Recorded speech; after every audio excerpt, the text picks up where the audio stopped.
का development ancient time में भी हमें देखने को मिलता है। शुरुआत में जो लोग थे वो रॉक के अंदर ही पेंटिंग करते थे और उनके पास जो भी चीजें होती थी या तो पत्थर होता था या और भी कोई चीज होती थी, उसका यूज करके भी वो लोग पेंटिंग रखते थे। पेंटिंग से हमें बहुत सारी चीजें पता चलती हैं, जैसे उस टाइम की सोसाइटी के बारे में आप जान सकते हैं, साथ में वो किस किस एनिमल को जानते हैं इसके बारे में जान सकते हैं,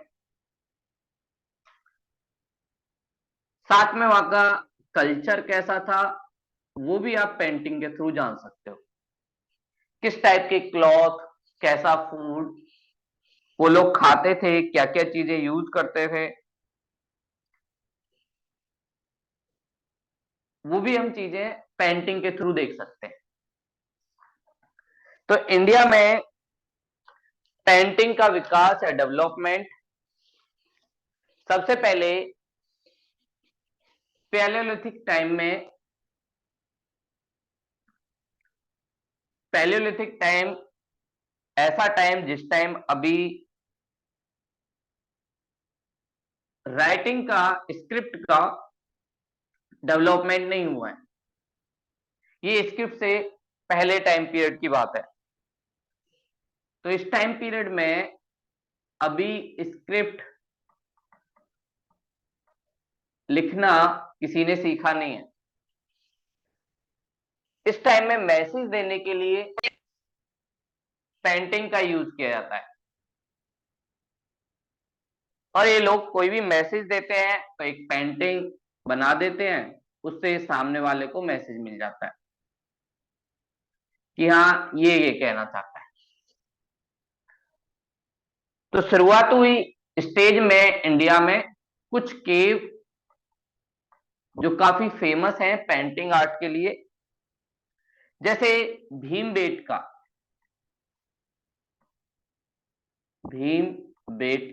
इसके बारे में बहुत सारे क्वेश्चन पूछे जाते हैं। भीम बेटका केव ये एमपी में है, heart of India Madhya Pradesh, उसमें आपको भीम बेटका पेंटिंग मिलेगी। साथ में इस भीम बेटका के जस्ट थोड़े से पास में ही एमपी के अंदर ही एक और प्लेस है, आदमगढ़।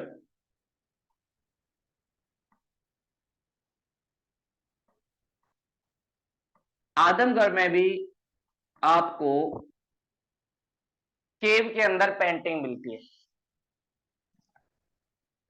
और इन पेंटिंग में अभी ज्यादा कुछ है नहीं। ये क्या करते हैं, इंसानों को ऐसे स्टिक की तरह दिखाते हैं, सामने उनका चेहरा बना देते हैं। बहुत सिंपल सी पेंटिंग है। बहुत सारे लोग एक दूसरे का हाथ पकड़ के ऐसे खड़े हुए हैं, इसको भी एक तरीके से दिखाते हैं। लेकिन इससे हमें एंशियंट टाइम की नॉलेज मिलती है कि ये लोग क्या क्या जानते थे। जैसे एक पेंटिंग में भीमबेटका में दिखाते हैं कि बहुत सारे लोग हैं और वो हंटिंग कर रहे हैं। तो इससे पता चलता है कि उस टाइम हंटिंग करना या शिकार करना लोगों का एक इंपॉर्टेंट पार्ट था। तो इससे हम कह सकते हैं हंटिंग लाइफ स्टाइल का पार्ट रहा इन लोगों का, जो पैलेलिथिक एज वाले थे।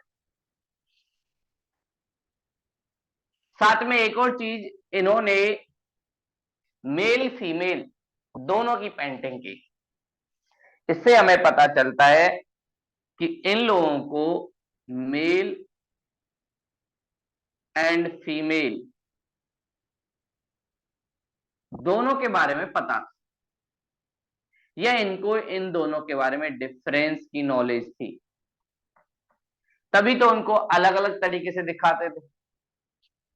जैसे हमें मेल फीमेल दिखाना हो तो हम क्या करते हैं, मेल को जब दिखाते हैं उसकी थोड़ी मूछें बना दो, फीमेल को दिखाओगे उसमें मूछें नहीं रहेंगी।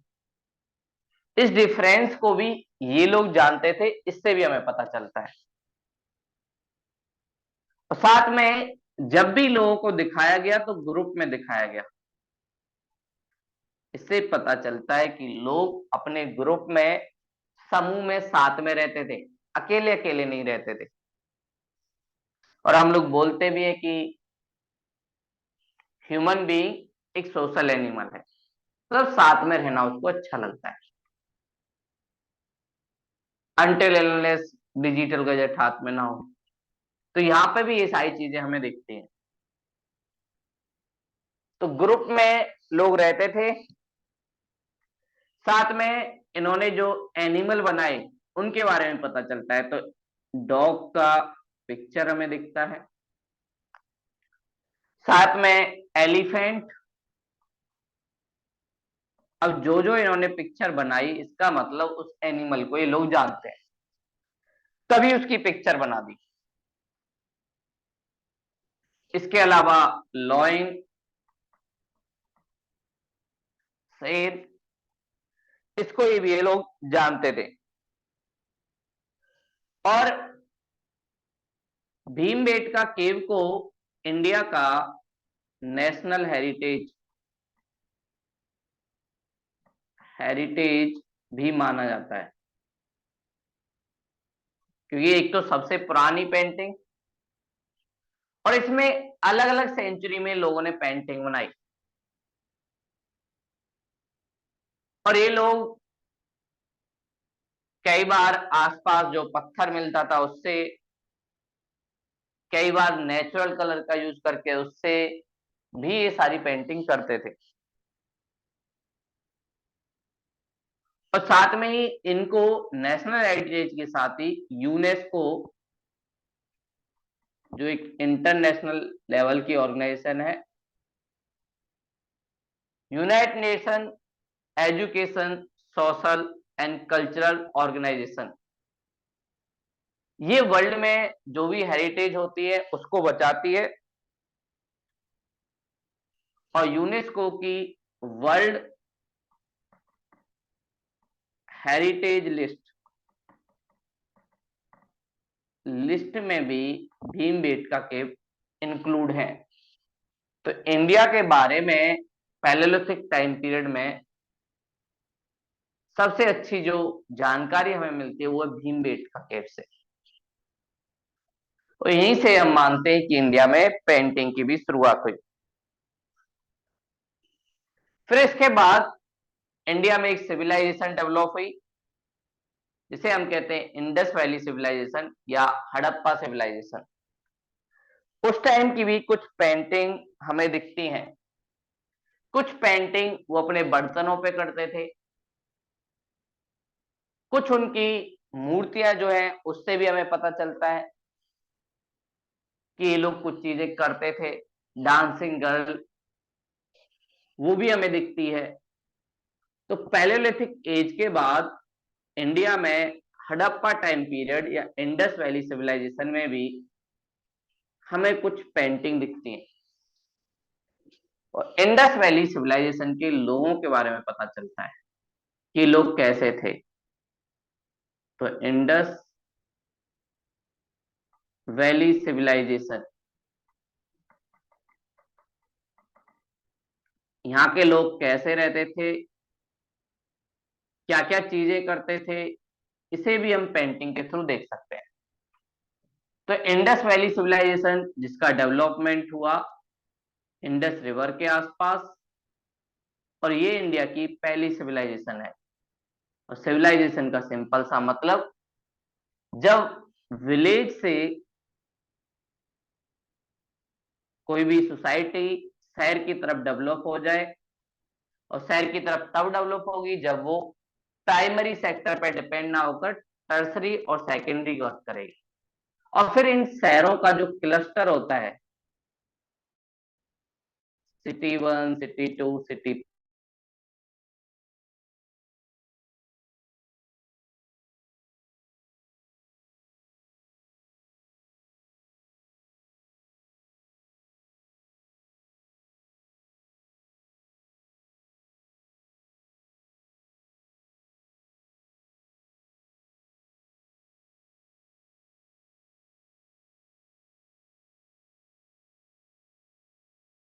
पेंटिंग दिखाई देती है। तो इनके जो स्टाम्प होते थे या मोहरें होती थी, उसमें कुछ चीजों का यूज करते थे। साथ में इनके जो पोट्स होते थे, बर्तन, उसमें भी कुछ चीजें यूज करते थे। इसमें हमें कुछ एनिमल की पेंटिंग, साथ में ह्यूमन बीइंग, इनकी पेंटिंग दिखती है। इससे भी हमें पता चलता है कि क्या क्या चीजें ये लोग जानते थे। साथ में कई जगह इन्होंने कुछ ज्योमेट्री के शेप, उसका भी यूज किया है। कहीं पे ट्रायंगल, कहीं पे स्क्वायर, कहीं पर सर्कल, ये सारी चीजें भी ये लोग यूज करते थे। मोहनजोदारो एक शहर जो काफी ज्यादा फेमस, उससे भी हमें कुछ पेंटिंग मिली हैं। और यहां पर एक पेंटिंग काफी ज्यादा फेमस है, पशुपति शिव। पशुपति शिव की पेंटिंग। पशुपति शिव या शिव को एंशिएंट गॉड के रूप में माना जाता है। और साथ में शिव के ऊपर वाला जो हिस्सा है, उसमें हॉर्न दिखाई देते हैं। मतलब ऐसा देखता है जैसे वो एनिमल के गॉड हैं, एनिमल को सेव करते हैं। साथ ही लोथल, जो इनके यहाँ एक फेमस है गुजरात में, दुनिया का पहला डॉकयार्ड पोर्ट। लोथल में हमें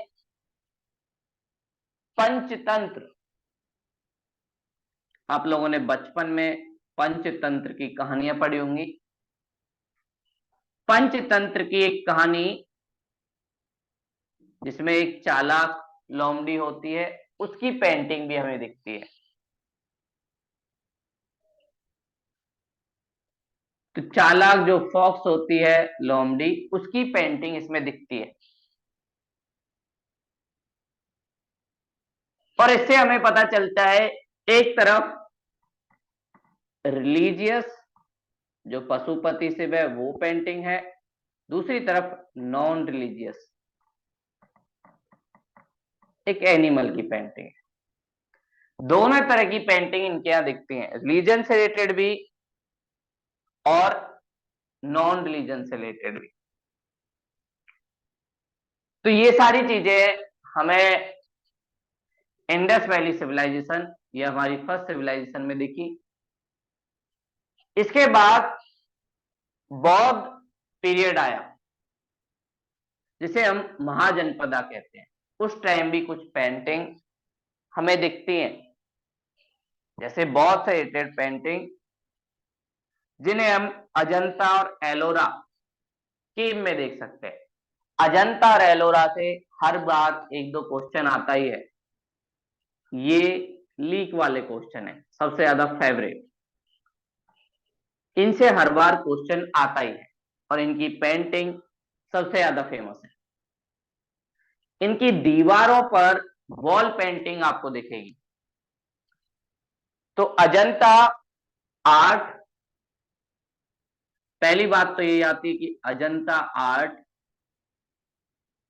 किस रीजन से जुड़ी हुई है। तो ये जो आर्ट है, ये बौद्ध रिलीजन से जुड़ी हुई है। बौद्ध रिलीजन का पार्ट है। और ये मिलती कहां पे है? ये मिलती है महाराष्ट्र। महाराष्ट्र का एक एरिया औरंगाबाद, उस एरिया में आपको ये दिख जाएंगे। महाराष्ट्र का एक एरिया औरंगाबाद, काफी ज्यादा फेमस पेंटिंग यहां पर वॉल पेंटिंग आपको दिखेगी, दीवारों पर जो पेंटिंग होती है। और अजंता की दीवारों पर बहुत सारे बुद्ध से रिलेटेड चित्रों को बनाया गया है। साथ में यहाँ पर बुद्ध जी का बर्थ, साथ में जब वो सोचते हैं कि भाई मुझे एक संत बनना है, तो अपना वो घर छोड़ देते हैं। तो उस इंसिडेंट को बौद्ध धर्म में कहते हैं गृह त्याग।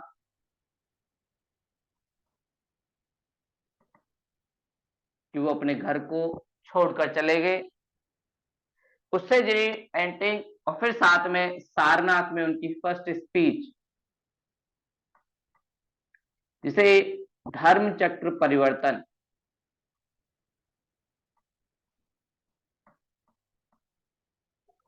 परिवर्तन के नाम से माना जाता है, कि इसके बाद धर्म का पहिया सही डायरेक्शन में घूमने लगा। इन सब की पेंटिंग हमें अजंता में दिखती है। और हम कह सकते हैं कि अजंता केव बौद्ध रिलीजन से जुड़ी हुई पेंटिंग से जुड़ा हुआ है। कई बार इतना सिंपल क्वेश्चन भी पूछा जाता है कि Ajanta cave related to painting of which religion, बौद्ध, जैन, हिंदू या ऑल ऑफ दीज। तो यहां पर सिर्फ बौद्ध धर्म की मिलेंगी। एलोरा में आपको सभी रिलीजन की मिलेंगी। और इनको हुआ क्या, हम लोग इनको भूल चुके थे, लेकिन एक दिन एक अंग्रेजी व्यक्ति जो शिकार के लिए गया था, शिकार करते करते उसका कुछ सामान नीचे की तरफ गिरा, तो उस सामान को लेने के लिए तब उसे पता चला नीचे कुछ केव है, और इन केव में कुछ डिजाइनिंग है। 1824 में जेम्स अलेक्जेंडर अलेक्जेंडर इनको फिर से खोजता है। और फिर हमें पता चलता है कि भैया इस केव के अंदर तो सेकेंड सेंचुरी से लेकर 7th सेंचुरी तक की पेंटिंग है।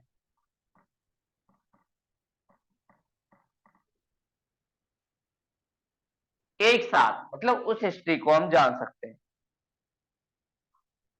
इस वजह से यहाँ के जो पेंटिंग है उसमें डिफरेंस भी दिखाई देता है। अलग अलग टाइम में बनी, इसलिए पेंटिंग डिफरेंट भी है अलग अलग हॉल में। यहाँ की एक केव नंबर 16, वो काफी ज्यादा फेमस है। वहां पर एक राजकुमारी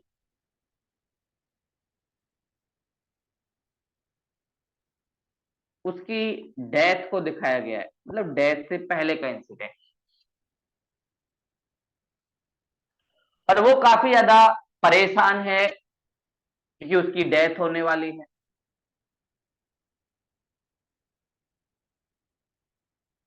और ये प्रिंसेस,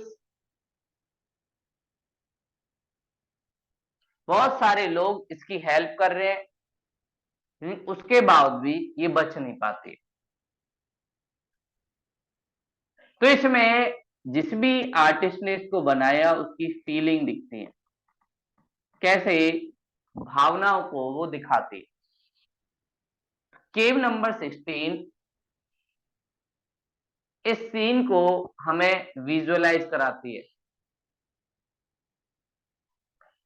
वहीं केव 17 इसके जस्ट आगे, उस केव में बहुत सारी चीजें एक साथ दिखाई जाती हैं। और इसको कहते हैं पेंटिंग हॉल।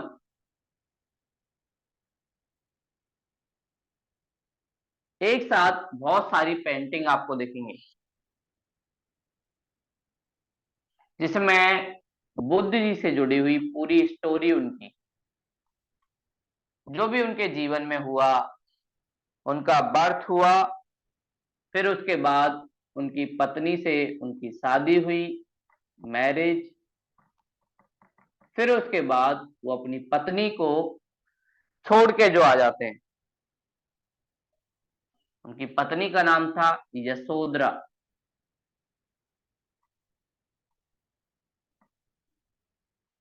फिर उनका एक बेटा राहुल। इन सारी चीजों को एक साथ अलग अलग सीन में दिखाया गया, मतलब ऐसे लगता है पूरी एक मूवी चल रही हो। तो बुद्ध जी के जीवन की सारी कहानी केव नंबर 17 में दिखाई जाती है।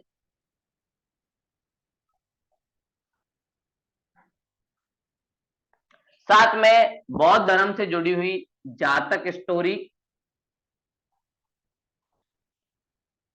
वो भी इसमें दिखती है। जातक स्टोरी बौद्ध रिलीजन से जुड़ी हुई है। जो उनके मॉन्क्स होते हैं वो इन स्टोरियों को दिखाते हैं, मतलब बुद्ध जी के जीवन से जुड़ी हुई, लाइफ से जुड़ी हुई चीजें, कि यहाँ पर उन्होंने स्पीच दी, ऐसा उन्होंने कहा, उसी को हम कहते हैं जातक स्टोरी। तो बहुत सारी जातक स्टोरी भी इसमें दिखाई देती है और इससे हमें बौद्ध धर्म के बारे में और भी चीजें पता चलती। साथ में बोला जाता है ये लोग जिस पेंटिंग टेक्निक का यूज करते थे, क्योंकि सोचो 2nd सेंचुरी के आसपास ये पेंटिंग बनी है, उसके बावजूद अभी तक ये पेंटिंग हमें दिखती है, मतलब उनका कलर भी नहीं उड़ा, जो डिजाइन बनाई थी वो भी नहीं उड़ी। ऐसा क्यों? अभी हम रहते हैं 21st सेंचुरी में, लगभग 1900 ईयर्स हो चुके हैं इन पेंटिंग को, और अभी भी ये ऐसी है जैसी पहली थी। क्लाइमेट काफी चेंज हुआ, बारिश भी हुई, तो ऐसा क्यों है कि ये पेंटिंग अभी भी वैसी है? तो उसके लिए बहुत सारे लोग बोलते हैं कि ये लोग जिस टेक्निक का यूज करते थे उस वजह से।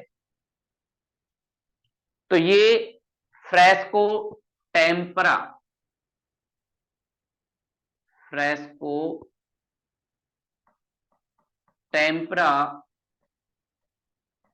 एक पेंटिंग डेवलपमेंट की टेक्निक होती है, उसका यूज करते थे। इसमें क्या करते हैं, वॉल को क्लीन करते हैं और फिर वॉल पर कुछ पेंट या एनिमल का जो वेस्ट होता है उसको लगाते हैं, और जब ये थोड़ा सा ह्यूमिड होता है, गीला होता है, ड्राई नहीं होने देते उसको, उसी टाइम पेंटिंग बना देते हैं। मतलब अगर थोड़ा सा गीला है और उस पर आप अगर पेंटिंग बना दो तो वो काफी लंबे टाइम तक चलेगी। और फिर उसके बाद उस पर प्लास्टर, मतलब कलर करना, साथ में ये लोग कर देते थे। तो कई बार आपसे पूछा जाएगा फ्रेस्को टेम्परा जो टेक्निक है वो किससे जुड़ी हुई है, डांस से, म्यूजिक से, पेंटिंग आर्ट से? तो बस इतना ही याद रखना कि हाँ ये लोग पेंटिंग आर्ट से जुड़ी हुई है। अजंता एलोरा के अंदर इस टेक्निक के थ्रू पेंटिंग की गई है। आगे हमें एक और केव जिसका नाम है बाग केव, ये एमपी में दिखाई देती है। उसमें भी काफी ज्यादा पेंटिंग जो की गई है वो काफी फेमस है। अजंता के बाद हम एमपी, एमपी में बहुत सारी पहाड़ियां वो सब मिलता है, इसलिए वहां पर पेंटिंग भी काफी की गई है। तो बाघ पेंटिंग एमपी के अंदर, मध्य प्रदेश। और यहां पर जो आर्टिस्ट हैं, जो आर्ट है वो दो तरीके से, एक तरीके से हो सकती है। एक तो इसी दुनिया के बारे में बात बताए, दूसरा है आफ्टर डेथ के बारे में बताए। लेकिन ये इस लाइफ के जो अभी हम लोग जी रहे हैं अर्थ के ऊपर, उसके बारे में ही बताते हैं। मतलब रियलिस्टिक हैं। ये नहीं बोल रही कि आफ्टर डेथ क्या होगा, मोक्ष मिलेगा, उससे कोई मतलब नहीं। यहां पर मोब को, पब्लिक को एक साथ दिखाया गया है, और पता चलता है कि वो एक साथ मिलके किसी जगह जा रहे हैं। मतलब मोब का मूवमेंट यहां दिखाया है, जिसे आप जुलूस भी कह सकते हो, कि जनता जुलूस में एक साथ जा रही है। इस पेंटिंग में हमें दिखता है। साथ में कुछ पेंटिंग में डांस, फेस्टिवल के टाइम कुछ लोग डांस कर रहे हैं, वो भी यहां दिखता है। इसका मतलब ये लोग भी थोड़ा एंजॉय करते थे, एंटरटेनमेंट करते थे। साथ में एक में हमें म्यूजिक भी दिख रहा है। अब डांस कर रहे हैं तो म्यूजिक तो होना चाहिए, उसकी भी पिक्चर हमें दिखती है। एक में ये लोग एलिफेंट रेस दिखाते हैं, कि एलिफेंट की दौड़ हो रही है, सब लोग अपने अपने हाथी को दौड़ा रहे हैं, और उस रेस में कौन जीतेगा, इसके लिए पूरा एक तरीके से एंटरटेनमेंट चल रहा है। जैसे आजकल हम लोग अपना एंटरटेनमेंट करते हैं, ऐसे ही लोग भी करते हैं। साथ में कुछ अदर एनिमल एंड बर्ड्स, इनकी पेंटिंग भी दिखती है। और ये सारी पेंटिंग एक तरीके से सोसाइटी के बारे में बताती है उस टाइम। तो उनकी सोसाइटी के बारे में हम लोग जान सकते हैं इन पेंटिंग के थ्रू, कि वहां की सोसाइटी कैसी होती थी, कैसे लोग होते थे, उस सब को भी हम लोग जान सकते हैं। अगला जो पेंटिंग आर्ट आती है वो है जैन पेंटिंग। बौद्ध के बाद जैन पेंटिंग भी काफी ज्यादा फेमस रही, और यहाँ के जो संत थे वो भी कुछ पेंटिंग बनाते थे। इनके यहाँ एक खास बात, पेंटिंग में जो आंखें हैं उनको काफी बड़ा बड़ा दिखाया जाता था। जैसे पुरानी एक्ट्रेस की आप लोगों ने मूवी देखी होंगी, तो दूर दूर तक काजल लगाती थी, कानों तक जाता था। ऐसे ही यहाँ पे भी दिखता है। तो इनके यहाँ आईज को काफी ज्यादा बिग तरीके से दिखाया जाता था, बड़ी बड़ी आंखें। ये जैन जो पेंटिंग है उसका एक इंपॉर्टेंट पार्ट था। साथ में कुछ पेंटिंग ये लोग क्लॉथ पे करते थे, जिसे हम कहते थे पट पेंटिंग। कपड़ों पर आपको बहुत सारी पेंटिंग अभी भी दिखाई देती हैं, उसको कहते हैं पट पेंटिंग। दूसरा ये लोग वॉल पे भी करते थे, दीवार, इसको हम कहते हैं भित्ति पेंटिंग। भित्ति मतलब अंदर की तरफ। उसके बाद ये लोग लीफ के ऊपर भी पेंटिंग करते थे, जिसे हम कह सकते हैं ताड़ पेंटिंग।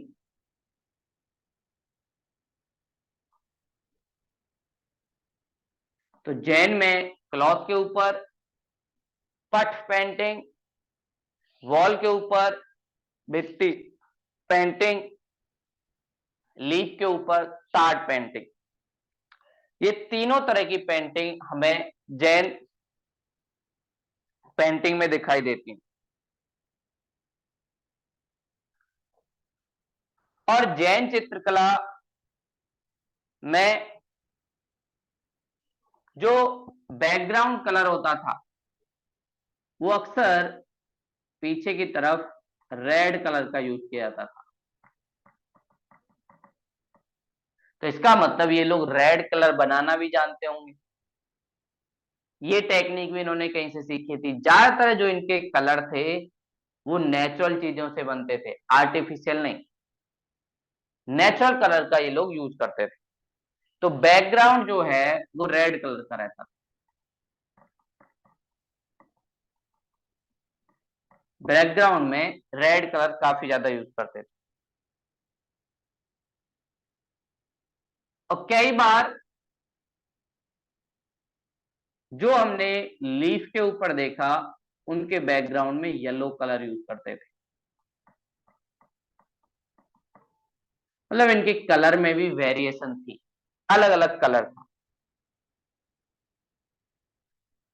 साथ में इनकी जो इंक होती थी जिससे ये लोग पेंटिंग करते थे वो कई बार गोल्ड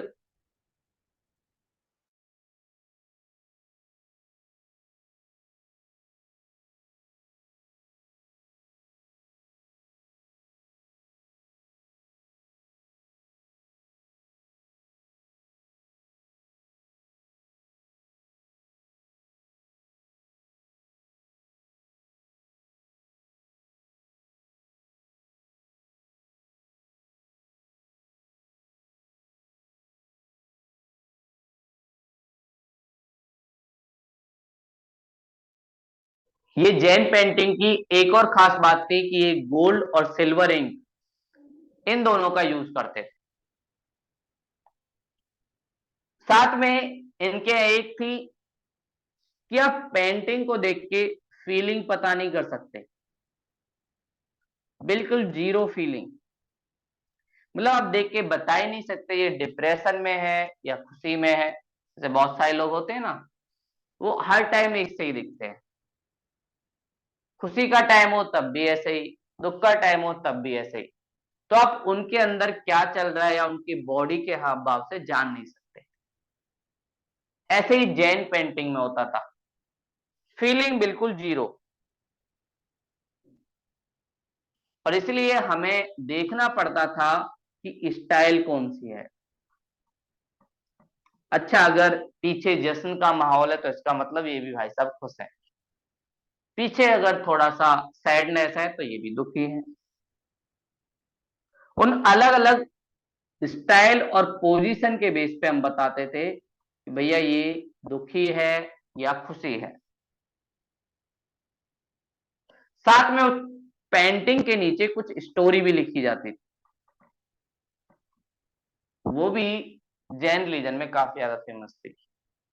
पेंटिंग और पेंटिंग के नीचे कुछ स्टोरी लिख दी गई।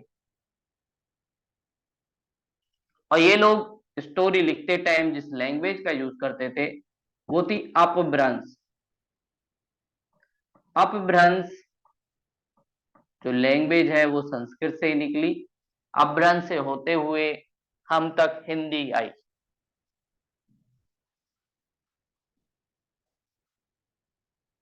और साथ में ये कई बार बुक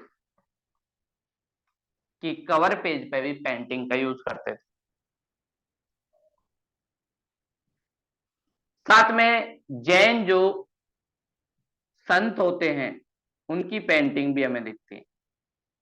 जैन संत को बोला जाता है तीर्थंकर। मतलब हमारे जीवन नैया को पार कराने वाला ऐसा तीर्थ हमें कराएगा कि हमारी जीवन नैया पार हो जाएगी। साथ में इनके साथ साथ जैन जो संत हैं उनके साथ साथ उनकी वाइफ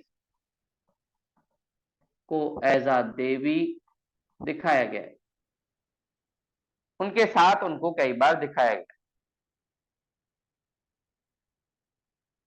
जैसे एक देवी का पेंटिंग बहुत ज्यादा फेमस है, चक्रेश्वरी।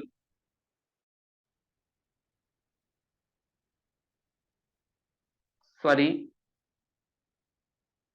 जिन्हें मां काली और दुर्गा से लिंक किया जाता है।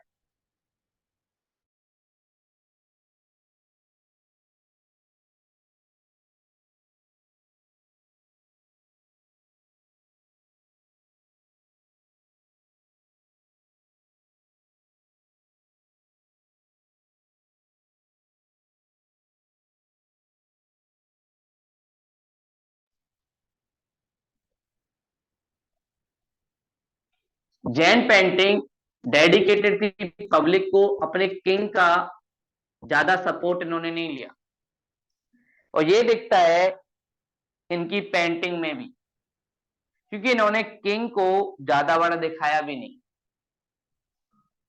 बहुत सिंपल तरीके से एक तरीके से दिखाया।